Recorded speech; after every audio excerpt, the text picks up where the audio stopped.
I was 10 years old when I watched them lower my brother's urn into the ground. The adults around me cried the kind of hollow, performative sobs kids instinctively know aren't real. But God, I sobbed so hard I threw up. I remember grabbing at the cold, smooth wood of the memorial box and begging them to stop, to not put him in the earth. I still hear my voice from that day, high-pitched and breaking. Please don't leave him in the dark. His name was Jamie. He was my older brother by 3 years, and he was everything to me. The one who explained why clouds looked like dragons. The one who snuck cookies into my room when I had nightmares. The one who used to trace the constellations on my ceiling with a flashlight and made up stories about space queens and lonely comets. He was different, a little slower in school, a little quicker to panic. He didn't always understand sarcasm, and sometimes noises made him curl up in the closet and scream until Mom could calm him down. But he loved me more than anyone ever has. And they told me he died. A seizure, they said. In his sleep. Peaceful. Tragic. I remember Mom's face when she told me. Blank. Not a single tear. Just holding my hands too tightly and whispering over and over. He's at peace now. He's at peace now. I didn't question it. How could I? I was 10 and drowning in grief. I grew up believing my brother died at 13. We moved 2 months after the funeral. New town. New school. No mention of Jamie ever again. Every time I brought him up, Mom would change the subject. Dad got angry once, slammed his hand on the dinner table and shouted, "Let it go, Noah. He's gone." So eventually I did. Sort of. But grief has teeth. It doesn't just disappear. It hides in places you forget to check. I'd hear his voice in my dreams, wake up expecting his cereal bowl next to mine. Some birthdays I bought 2 candles instead of 1. My therapist said it was unresolved trauma. Try writing him letters, she suggested. So I did. Hundreds over the years. I'd burn them like some kind of ritual, pretending he could read the smoke. 12 years passed. I went to college. Fell in love. Lost it. Learned to live alone. Got a job. Got a cat. Life moved, but that ache, the Jamie-shaped hole as I called it, never fully closed. Until last month. I was going through some old boxes in my parents' attic, trying to find childhood photos for a scrapbook. I wasn't expecting anything more than nostalgia. But then I found it. A file. Thick, sealed with an elastic band, labeled in my dad's handwriting. JW, intake/confidential. And my world began to split apart. The file was heavy in my hands. Old, too, paper yellowed at the corners, the kind that's been touched too many times by people who wish they hadn't touched it at all. I sat on the attic floor, surrounded by boxes of broken ornaments and high school trophies, and I opened it. The first thing I saw was Jamie's photo. Not a school picture, not one I'd ever seen before. It was a clinical headshot. Flat lighting, dull background. His hair shorter than he ever liked it. His eyes red-rimmed but wide open. And the date, November 3rd, 2011. 4 days after his supposed death. I felt it before I could understand it. That rush of heat behind my eyes. My heart thudding like a fist against a locked door. There were medical forms. A psychiatric evaluation. Terms I didn't fully understand then. Schizoaffective tendencies, persistent dissociation, episodes of catatonia. Notes scribbled by different doctors. Medication lists. Progress reports. And at the bottom of the stack, admittance to Highfield Residential Center for Adolescents. Permanent care. Signed by my parents. They hadn't buried my brother. They'd locked him away. Couldn't breathe. I stared at that photo, trying to reconcile it with the boy who used to whisper constellations into my ear at night. What had happened? What had they seen in him that made them fake a funeral? Lie to me for 12 years? When I confronted my mom that night, voice shaking, the folder in my hands like an accusation, she didn't cry. She didn't deny it either. Instead, she said, "We didn't want to ruin your life too." My dad stood beside her, arms crossed, face stone. "He was dangerous, Noah," he said. "You don't remember the worst of it. He was hurting himself, hurting your mother, screaming for hours. You were just a kid. We couldn't let him drag you down. "But you told me he was dead," I shouted. "You made me speak at his funeral." My mother flinched, but only slightly. "It was symbolic," she murmured. "We needed closure." I left. I didn't even take my coat. I just walked into the night, trying not to collapse under the weight of 12 years of mourning. Now made monstrous, fraudulent, unrecognizable. The image of that fake urn came back to me like a punch to the gut. I remembered touching it, crying over it, saying goodbye to a boy who was still breathing somewhere in a place I'd never been allowed to know existed. They lied. Not just about his life, but about my life too. My identity. My grief. Every memory I had of being the kid who lost his brother was now a lie. And yet somewhere out there, Jamie was still alive. The name of the facility burned into my brain like a brand, Highfield Residential Center. I Googled it the second I got home. It still existed, an hour and a half from where my parents lived. Tucked behind a stretch of woods, the kind of place you'd never notice unless you were looking. Private, expensive, and practically invisible. My heart was pounding so hard I thought it might break something inside me. I didn't sleep that night. I just kept imagining Jamie's face, how it might have changed, what he looked like now, whether he still remembered me, or if he hated me for forgetting him. The next morning, I called the facility pretending to be my father. I used his old firm's name and lawyer voice. The receptionist was polite, efficient, said they couldn't disclose anything without permission. I almost gave up, but then I said something that must have broken her. "My name is Noah. I'm his brother. He thinks I'm dead." Silence. A breath. Then, "He talks about you sometimes." I drove there the next day. The building was sterile, almost too clean. Walls painted in calming blues and soft beiges. Like they thought the color could soften what went on inside. I sat in a waiting room with my hands shaking in my lap. Staring at the visitors must be approved in advance sign until I thought I'd be sick. A woman named Beth met me. Social worker. Kind eyes. She walked slowly, like she didn't want to startle me with movement. I didn't ask questions, I just followed.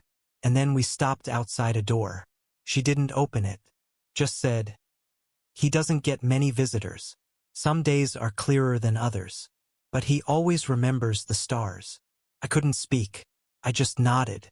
She opened the door and there he was. Jamie. Older. Thinner.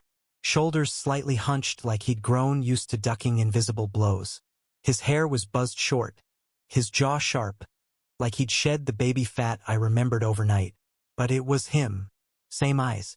Same tilt of the head when he was trying to understand something. He was sitting on the floor, drawing with a blue crayon. He looked up when the door opened, blinked, then dropped the crayon like it had burned him. "Noah," he whispered, and I broke. I sank to the floor and held my arms open, and he launched into them like we hadn't lost 12 years. Like we were still kids. Like the constellations still danced on our ceiling at night. We stayed like that for I don't know how long. Later, I learned he'd been told I died. That our parents had said it was God's way of protecting him. That they'd shown him a fake obituary. That every time he asked for me, they gave him more pills. Told him his grief was part of his condition. He wasn't violent. Not dangerous. Not what they'd claimed. He was sensitive. Confused. Hurt. And they buried me in his mind the same way they buried him in mine. I started visiting twice a week. Bringing things, his old sketchbooks, space posters, his favorite snacks. We started small. Drawing together. Sitting in silence. But he was there. And slowly he started to come back to life. I didn't tell our parents. Not yet. But I started writing a letter. The letter took me 3 weeks to finish. I rewrote it maybe 20 times. Some drafts were pure fury. Pages of accusation. Every sentence a knife. Others tried to appeal to their humanity, to the versions of them I used to believe in. I didn't know which would work. I didn't even know what working meant. Did I want an apology? Redemption? Or did I just want them to feel one fraction of the guilt that had been devouring me since I opened that damn folder? In the end, I wrote exactly what Jamie asked me to. Yes, he wanted to see them. I didn't expect that. I thought he'd be afraid, angry, broken.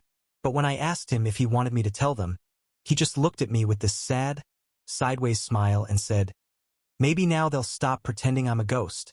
So I mailed the letter. No return address. Just a date, a time, and a location. Highfield Residential Center. Visitor Room B. Saturday. 2 p.m. They showed up. I was already in the room with Jamie when the door opened and Mom stepped in first. Her lips pressed so tightly together they looked bloodless. Dad followed, jaw clenched, looking around like he was about to sue someone. Then they saw him. Jamie didn't get up. He just sat there in his chair, spine straight, hands folded neatly in his lap, like a student waiting for a teacher who never comes. "Hi," he said. Mom gasped, like a sharp intake of reality. Dad took a step back, like the ghost they'd conjured was suddenly real and standing in judgment. I didn't speak at first. I wanted silence to do the work. Let them fill it with their own guilt. "Jamie," Mom whispered. How is this?" "You told me Noah was dead," Jamie said, voice even. "You told me he burned, that there was nothing left but ash. But he wasn't dead. You were just done with both of us." "Jamie, you don't understand," she began. "No," I interrupted. "You don't get to spin this." I stood between them like a wall that wouldn't fall again. "You institutionalized your son," I said slowly. "Told your other son he was dead. You buried him alive. And you made me live with that grief like it was truth." Dad's face darkened. "He was ill. We did what was best for everyone." "No," I said, almost choking on the rage. "You did what was easiest for you. Don't twist that into love." Mom was crying now. Silent tears. I wanted to feel something about that, relief maybe, but I didn't. I just felt hollow, like I was watching someone mourn a lie and expecting applause for the performance. Jamie looked at them, really looked, then asked, "Did you even miss me?" That question shattered something in the room. You could feel it. Mom collapsed into a chair, sobbing now. Dad's hands were shaking. But Jamie? He stood up, walked slowly over to me, and slipped his fingers into mine like he used to when we crossed the street. "I think I'm ready to go home now," he whispered. We left them there, in that beige room full of fake sympathy and broken silence. We didn't say goodbye, and for the first time in 12 years, I felt like we were finally on the same side of the truth. We didn't talk much in the car. Jamie kept staring out the window like he wasn't ready to come back to the world completely. His fingers were curled around a paper crane I'd folded during one of our first visits. He called it his anchor, something small and gentle to remind him the world didn't always have to hurt. I kept glancing at him from the driver's seat. My brother, who I'd once mourned, once buried in poems and therapy sessions and dreams that ended with empty bedrooms, was alive and beside me. But every mile we drove away from that facility, I realized something chilling. We didn't have a home to return to. Not really. The fallout began before we even got back to my apartment. My phone buzzed nonstop. Missed calls from Mom, voicemails from Dad, oscillating between rage and shame. They were concerned. They were confused. They were deeply hurt that I'd gone behind their backs, that I exploited a vulnerable situation. I didn't respond. I blocked both numbers. But the silence didn't last long. My aunt called next, the one who never came to the fake funeral but sent flowers anyway. "Your mom's having a breakdown," she said. "You need to stop this crusade." I asked her one question. "Did you know?" She hung up. Jamie was quieter at my place than I'd expected. I made his favorite grilled cheese, the kind with too much butter and not enough cheese, just the way he used to love it. He smiled, but it didn't reach his eyes. That first night, he curled up on the couch with my cat and didn't say a word for 2 hours. Later, he told me he felt like he'd been born again, but in a world where everything was off by a few degrees. "Even the sky looks wrong," he said. We started small, grocery runs, late-night movies, walks by the lake. He didn't want to talk about Highfield, and I didn't push. He asked once if we still had the telescope. I said yes, though it was dusty in a storage unit. The next night, we stargazed like old times. He pointed at Orion's belt and told me it felt honest. That's the word he used. Honest. But the emotional aftershocks never stopped. I started having dreams again, not of Jamie dying this time, but of me sitting at his funeral knowing it was fake. Watching myself cry while some other version of me screamed from behind the scenes, pounding on the glass. I'd wake up drenched in sweat, guilt burning my throat. I wasn't a child anymore. I could have looked deeper. Should have. I wondered if Jamie blamed me, even silently, even secretly. One morning, I found him sitting on the floor with his old sketchbook. He'd drawn our family, but only the two of us. The rest of the page was blank.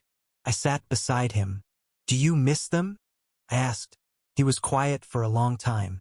Then, "I miss who I thought they were." That hit harder than any scream. It wasn't just betrayal we were carrying. It was the loss of an illusion. The grief of realizing your parents loved comfort more than they loved truth. More than they loved us. A week later, a letter arrived. From them. It wasn't an apology. It was a lawyer's letter. They wanted a conversation, mediation, a way to move forward in peace and prevent public misunderstandings.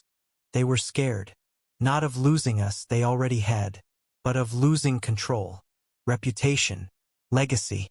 Jamie read it, then calmly tore it into pieces. "I'm done being their secret," he said, and so was I. It's been 9 months since I found the file in the attic. I wish I could tell you everything wrapped up neatly. That we sued. That we won. That Jamie is healed and whole and that I forgave our parents after a dramatic courtroom confession. That I found peace. But life doesn't work like the movies. And trauma doesn't ask for closure before it unpacks its bags and makes a home in you. Jamie still lives with me. Some days, he laughs so easily I forget what we've been through. Other days, I find him sitting silently on the balcony, tracing the stars with his fingers like he's trying to remember a language no one speaks anymore. He has night terrors sometimes, screaming about walls and pills and a version of me that never came back for him.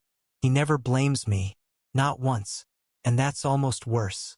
As for our parents, we haven't spoken to them since the lawyer letter. I got one final email from Mom. It said, "We only did what we thought was best.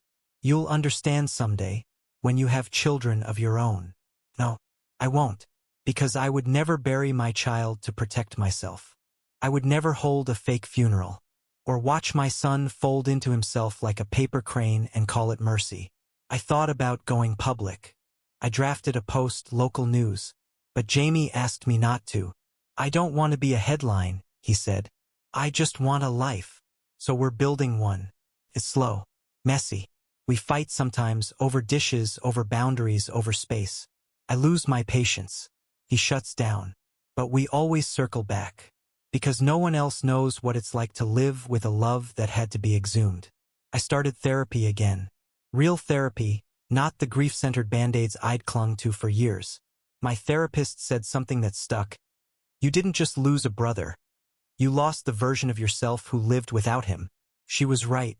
I grieved Jamie once. Now I grieve the boy I was before the lie.